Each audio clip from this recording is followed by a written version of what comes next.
Sementara itu pemirsa, di penghujung tahun 2016, pengamanan di objek-objek vital semakin ditingkatkan tidak terkecuali di kawasan Kampung Turis Kota Badung. Sinergitas antara aparat hukum dan juga peran aktif masyarakat sangat diperlukan untuk menciptakan kondusivitas utamanya saat pesta penyambutan Tahun Baru.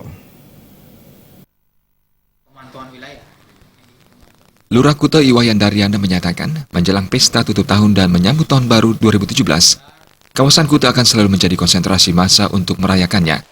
Terlebih, Pantai Kuta akan selalu menjadi tujuan para wisatawan untuk merayakan pergantian tahun. Untuk mengantisipasi keamanan dan kenyamanan wisatawan dan masyarakat merayakan pesta pergantian tahun, Wayan Daryana menyatakan pihaknya telah melakukan koordinasi dengan petugas terkait untuk melakukan persiapan pengamanan pada perayaan malam Tahun Baru. Iwayan Daryana menegaskan, selain upaya dari petugas terkait dan masyarakat juga diharapkan turut serta menjaga keamanan dengan tidak mengkonsumsi minuman keras ataupun menggunakan petasan.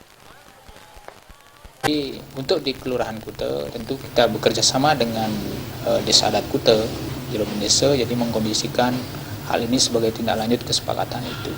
Yang pertama adalah bagaimana kita mengantisipasi pengawasan terhadap baik itu minuman keras, kemudian juga penggunaan mercon atau kembang api dan sejenisnya yang juga sangat berpotensi mengganggu keamanan sebelum nanti perayaan penyambutan Tahun Baru.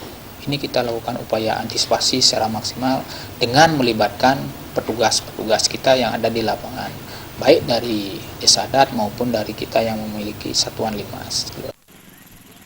Lebih lanjut, Iwayan Daryana menjelaskan, pengamanan di wilayahnya dilakukan setiap saat secara intensif, melibatkan semua unsur keamanan, dibantu pecalang dan peran aktif masyarakatnya. Pengamanan akan semakin ditingkatkan pada saat tertentu, khususnya pada malam pergantian tahun. Wayan Daryana berharap pada malam pergantian tahun 2016 ke 2017 agar berjalan lancar, aman dan kondusif untuk menunjukkan citra pariwisata Bali di dunia internasional. Gus Ngurah, Bali TV.